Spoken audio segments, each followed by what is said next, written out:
Vous écoutez un podcast de EJR Radio, la radio pour tous. C'est l'heure du conte, la longue marche du berger.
Il avait nom Manuel Castro, mais sur le chantier, on l'appelait simplement Manu. Ah, ce chantier, en avait-il rêvé jadis dans son petit village écrasé de soleil? Un village comme il en existe dans tous les pays pauvres et chauds, blanc comme la craie, figé dans la touffeur estivale, lourd de mouches, de misère, de femmes en noir et d'une ribambelle d'enfants. Manuel Castro était né avec la faim au ventre. Une faim sournoise, permanente, lancinante, que ne parvenaient jamais à endormir les quelques bribes de morue, les olives, le quignon de seigle et le fromage de chèvre que sa mère leur donnait, à ses 2 frères, à ses 3 sœurs et à lui. Aussi, très tôt, tout jeune encore, alors qu'il gardait les chèvres du village, dans les caillasses et la poussière de la contrée, Manuel avait rêvé de la France. Là-bas, assuraient quelques anciens du village, la vie était belle, facile, les gens riches et aimables, le travail peu fatigant et les salaires énormes. D'ailleurs, lui répétait son père, si j'avais toujours mes 2 jambes, je serais là-bas, comme ton oncle Oliveira et ta tante Zumira. Oui, je serais là-bas, et riche. Et, comme eux, je reviendrai parfois au village, avec une belle automobile et de l'argent plein les poches. Là-bas, c'est le paradis terrestre. Tous ceux qui y sont partis me l'ont dit. Et le vieux père Castro essuyait une larme en disant cela, en agitant tristement la jambière gauche et vide de son pantalon. Il s'était fait casser la jambe entre la coque d'un chalutier et le granit du quai en déchargeant une cargaison de sardines. Mais Manuel, lui, avait ses 2 jambes et il avait faim et il était l'aîné des 6. Aussi, à force d'entendre parler de cette terre promise qui avait nom France, il se fit à l'idée d'entreprendre un jour la longue marche qui le conduirait jusqu'à ce pays de cocagne où même les chiens et les chats, lui avait-on dit, étaient nourris avec de vraies conserves. Des boîtes de plats cuisinés, de la viande. Il salivait rien qu'en y pensant, tout en gardant son troupeau de chèvres. Enfin, arriva le jour de ses 18 ans. Encore plus tôt levé que d'habitude, il serra quelques pauvres effets dans sa gibecière élimée, embrassa son père, sa mère, ses frères et ses sœurs, leur promit de leur envoyer chaque mois de quoi vivre largement et prit gaiement la route. Il marcha plein nord, droit vers Paris et ses mirages. Certains diffèrent sous peu fortune. Il marcha longtemps, et la faim lui tenaillait toujours le ventre. Parce qu'il ne possédait aucun papier qui lui donne le droit de travailler en France, il passa la frontière en contrebande et donna ainsi aux passeurs les dernières piécettes de son maigre pécule, modeste somme économisée depuis 5 ans, au vu de ce grand voyage.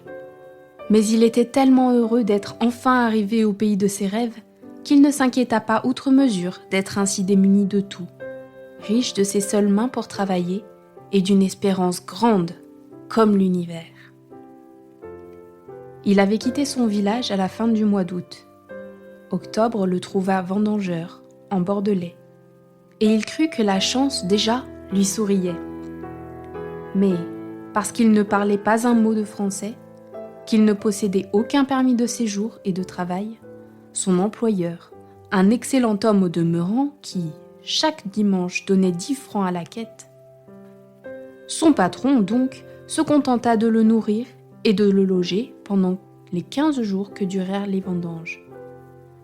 Puis, la récolte faite, alors que Manuel, tout gauche et intimidé, ne savait pas comment réclamer son salaire, l'employeur, ému par sa propre générosité, lui glissa magnanimement un billet de 100 francs, après lui avoir dit « Tiens petit, ça te permettra d'aller jusqu'à Paris, et si tu veux, tu pourras revenir l'an prochain. J'aime bien les petits gars comme toi. Avec eux, on n'a jamais d'histoire. » Il pleuvait lorsque Manuel prit la route. Au matin, et sous l'eau froide, son enthousiasme s'attiédissait. En fin de soirée, un gros camion de primeurs qui montait jusqu'à Rungis daigna s'arrêter lorsque Manuel, petite silhouette ruisselante au bord du macadam luisant, leva un bras timidement. « Tu vas à Paris ?» demanda le routier. « Paris, Paris !»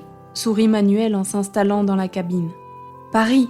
redit-il en s'assoupissant bientôt, car les 25 kilomètres de marche effectués depuis le pont du jour lui pesaient dans les jambes.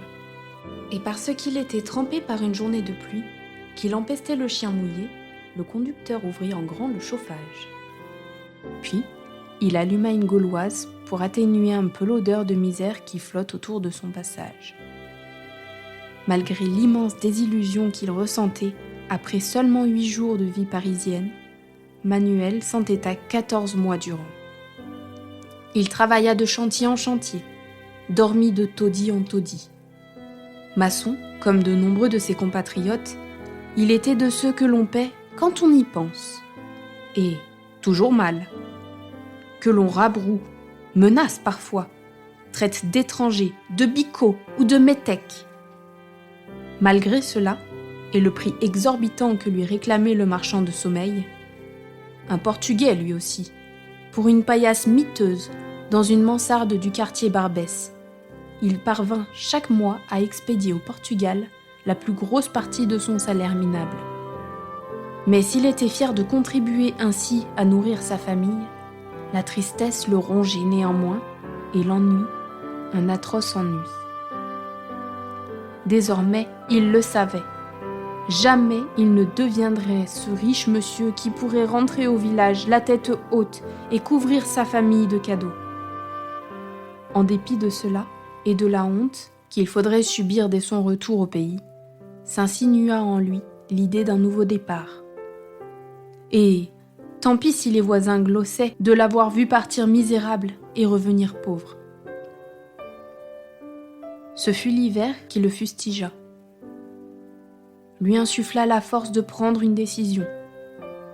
Déjà déprimant en été, le chantier dans lequel il travaillait lui apparut soudain comme l'antichambre de l'enfer. Avec ses grues grinçantes, sa gadoue permanente, le bruit assourdissant des bétonnières et les coups de gueule du chef d'équipe. Au matin du 23 décembre, Manuel boucla la petite valise de toile qui lui servait d'armoire, puis quitta, subrepticement, la chambre dans laquelle dormaient 6 autres pauvres hères. Une fois dans la rue, il frissonna, car le froid était vif. Resserra autour de son cou le ciré jaune qui le protégeait pendant son travail sur le chantier, et se dirigea plein sud, droit sur le Portugal. Tout éclaboussé par la boue que projetaient les voitures qui filaient vers les stations de sport d'hiver, transi de froid et de faim, Manuel n'osait même plus lever les bras. Certain que personne ne serait assez fou pour prendre en charge un vagabond aussi misérable que lui. Il marchait depuis le matin, et dans ses bottes, brûlées par le ciment et usées par les parpaings, s'insinuait une eau froide qui clapotait à chacun de ses pas. La chance qu'il avait eue la veille ne se reproduirait pas. Un camion l'avait pris en charge dès la sortie de Paris et conduit non loin de Vierzon. Manuel avait ensuite marché toute la soirée pour s'abriter enfin, au soir, lourd de fatigue et de tristesse, dans un hangar à paille où il avait passé la nuit. Et maintenant, une deuxième nuit revenait, et dans la plaine immense, que cernait au loin la masse sombre d'une forêt, nul abri ne se présentait. « J'aurais dû prendre le train », se reprocha Manuel. Mais il haussa les épaules. Le train, c'était la fuite irrémédiable de plusieurs de ses billets qu'il comptait rapporter chez lui. Sa mère en serait si contente. Une grosse et rapide voiture l'éclaboussa de nouveau. Puis une autre encore.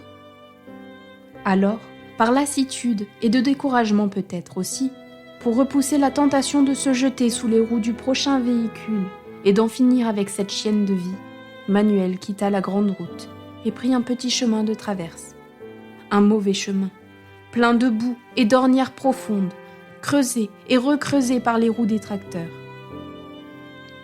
Abruti de fatigue et de désillusion, il marcha jusqu'à la nuit complète. Cette fois, pensa-t-il en s'arrêtant enfin, je suis perdu. Et cette idée l'affola.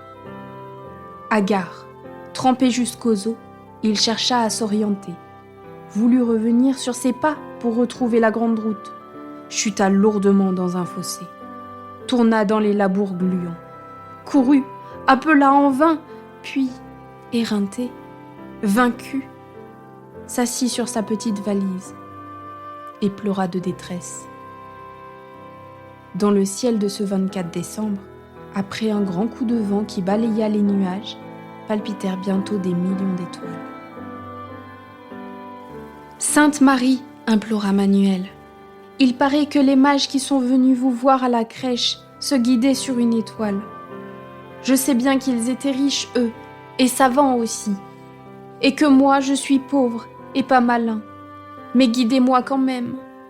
Dites-moi vers où je dois aller, autrement je vais mourir de froid.